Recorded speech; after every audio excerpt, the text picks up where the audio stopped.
Joshua Juukulius's second careful encyclopedia. As a breeze flew through the sky, it took a letter with itself. Stranger, wait, please wait! Shouting, the boy raised his hand into the sky, aiming for the floating letter.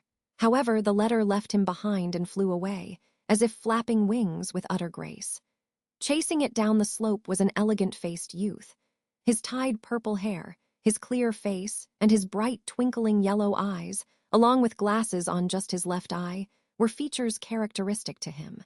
Wearing a well-fitting dress of black, it could be safely said that he came from a noble household.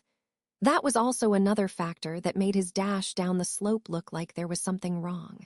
Stranger, K.H. Hick. If only I had taken a look at the content. Hick. Sitting beside the window in a quiet room, immersed into the world of literature. That was the kind of scenario befitting the youth, but here he was, looking upwards and shouting. People in the surroundings wondered what he was doing, as they witnessed the youth fall flat in the middle of the slope. And where the letter, which was sought after by the youth, had landed was visible. The letter hung onto a dragon ferry traveling in the waterway and went along with it. After borrowing the power of wind, this time it borrowed the power of water. Rather, it would be more appropriate to say that it borrowed the power of the water dragon, but that was not the issue here. Stranger, hey, you there, are you all right? Passing by the fallen-down youth, who gave off the impression of being asleep, was a huge man who asked that question. Seeing the lack of response, the passer-by looked at his face, sensing that the problem here may be severe. Stranger. Darn it, I cannot just stay fallen at this place. Stranger. Ha! Forcefully swinging his long legs, the youth sprang and stood up. At his sudden movement, the passer-by was visibly surprised, to whom the youth responded to with a kindly excuse me, bowing gracefully. Stranger. Though I have shown you an unpleasant sight, I assure that there is no need to worry. I have been given the responsibility of completing a certain task, and I will surely complete. Stranger, is that so? So then what should be done? By the end of the energetic youth's words, the passerby pointed towards the waterway. Where he pointed to, there was visible a swimmer swimming leisurely, a ferry carrying a letter and a street. Stranger, wait, please wait. Changing his expression, the youth continued his chase for the letter. 2. Reaching the age of 17 this year was Joshua Juukulius, the younger brother of Julius. The Juukulius household has been a noble family and had a long history with the kingdom of Lugunica. Traces of the family's prominence and the outstanding members of the household go back to several generations. Although there are several noble households who do not do so, in the Juukulius household, being born as a male directly meant that you must become a royal knight. Naturally, the child also received the necessary education for that, following the words the correct way of life for achieving elegance that have been passed down the generations since ancient times. However, Joshua's body betrayed the expectations of his parents, who also held the same belief. When he merely held the sword in simple, playful imitation when he was a child, just that affected his breath, before even receiving any proper training. His education plans were changed after he got bedridden due to a fever. As far as he could remember, he could only see most of his days and time being spent sitting on a bed, reading a tome. Turning the pages, he looked outside the window, where he could see the garden of his mansion, and his brother practicing the way to uphold the sword. He was under the same teacher that Joshua was supposed to be under, had received the same education as what Joshua was supposed to receive, and had taken the responsibility upon himself which Joshua was supposed to take. Seeing his figure, young Joshua narrowed his staring yellow eyes. At a great distance from him, in the garden, red spheres hung onto the trees. Joshua. Ha.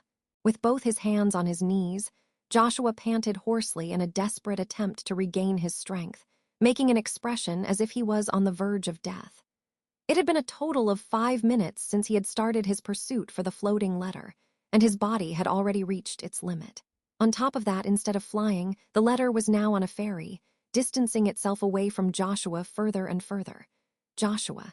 If I am unable to get hold of it again, it'll be quite a problem. Joshua shook his head as he tasted a bit of blood in his saliva accompanying his immense breathlessness. The letter was important.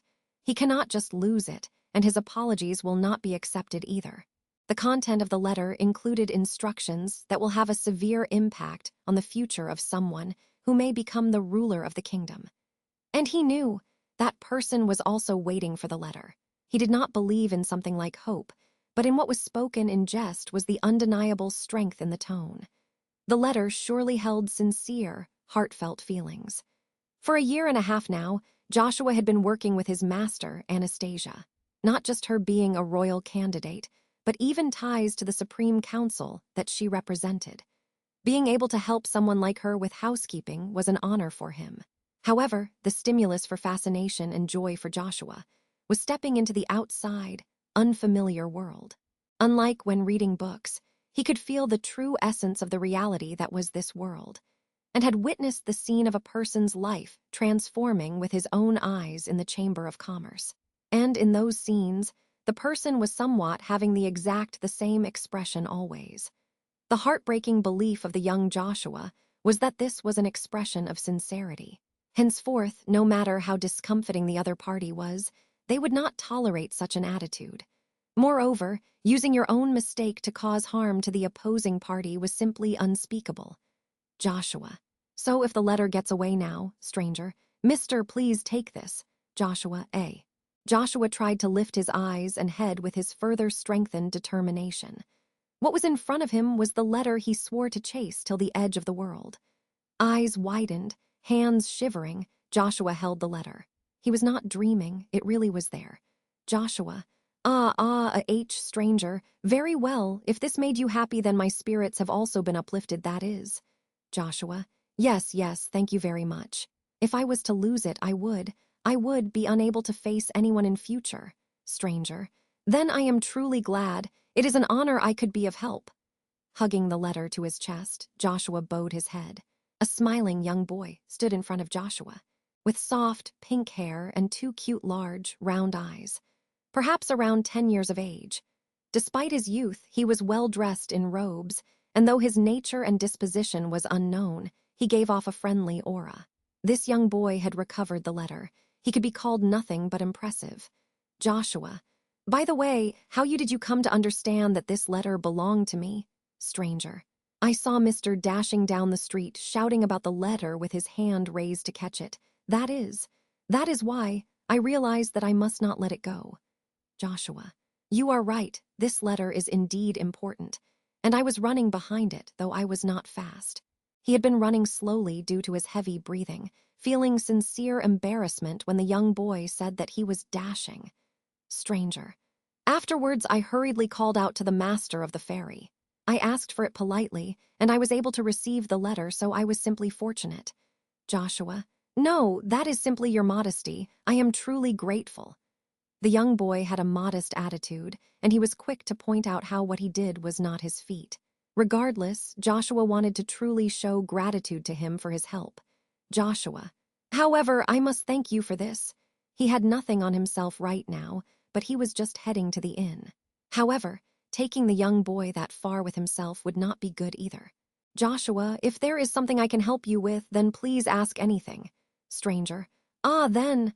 On Joshua's suggestion, the boy blushed in embarrassment, and hesitating for a moment said, Stranger. The truth is I seem to have lost my way. As embarrassing as it is, I am currently a vagrant child, that is. And explaining his position provided the perfect opportunity for Joshua to pay back his favor. Walking down the street was the unusual and perfectly matching pair of the young boy named Schult and Joshua. Schult. That's why I am trying my hardest to serve the one who showed the grace of taking me in. I am working hard just so that I am not crushed by my debt to them. Joshua. That is really splendid. It's truly splendid, Schult. Schult. Why, yes, thank you very much for such words. Schult turned his head downwards and smiled at Joshua's praise. Seeing him, Joshua was sincerely awestruck.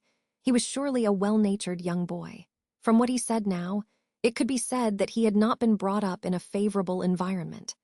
However, fatefully encountering someone, he was now striving to accept the happiness and fortune he was blessed with at face value. That was somewhat not like Joshua. Joshua, it seems Schult highly respects that person.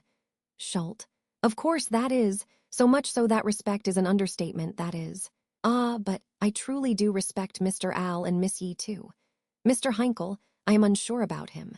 He was usually smiling like a flower, but now he made a difficult face. Shaking his head and doing away with his tired expression, Schult glanced at Joshua. Schult, Mr. must also be having someone he respects. Is there someone like that? Joshua, I awaited that question. Schult, oh, how cool. In front of Schult, who widened his eyes, Joshua raised his face and pointed his palms forwards. The sun was visible through the gaps between his fingers, making him narrow his eyes and inhale lightly. That was because, Joshua, when you look at the sun, you become unable to see the beautiful wind flowing by. To me, my elder brother was a similarly dazzling existence. Schult, Mister's brother, huh? He really seems to be someone amazing, that is. Joshua, you are right. My brother is truly amazing. He is always working hard as if he can do anything and will try to do anything.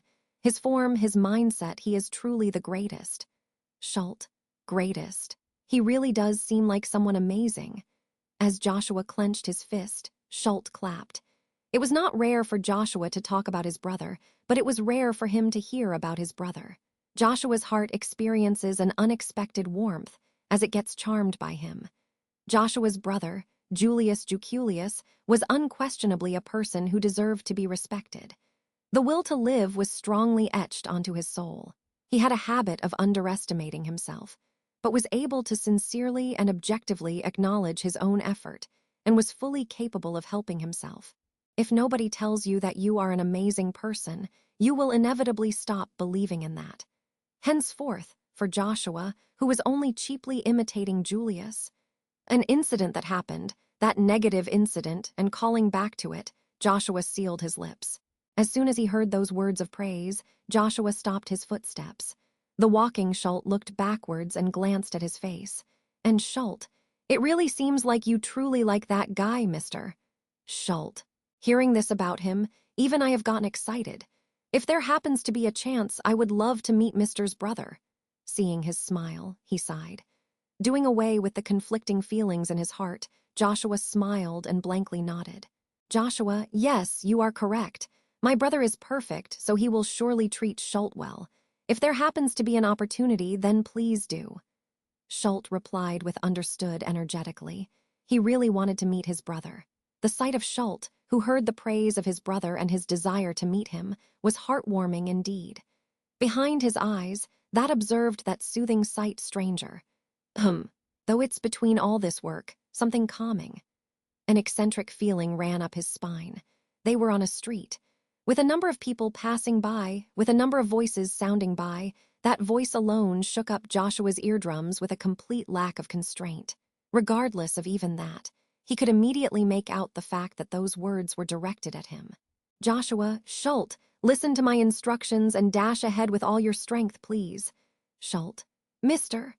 Looking back at the street and glancing at the owner of that voice, said Joshua as he patted Schult's shoulder. Schult was puzzled, but he had no time to explain the details. No, even he himself did not know any details, including the opponent's identity.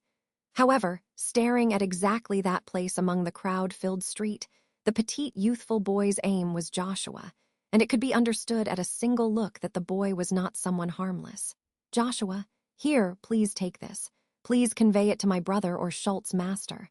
Gently handing over the letter he held, Joshua stepped forward. Schult, who had received that letter, was confused on what he should do. But before even that, Joshua, run! As per how he was instructed, Schult turned and started running.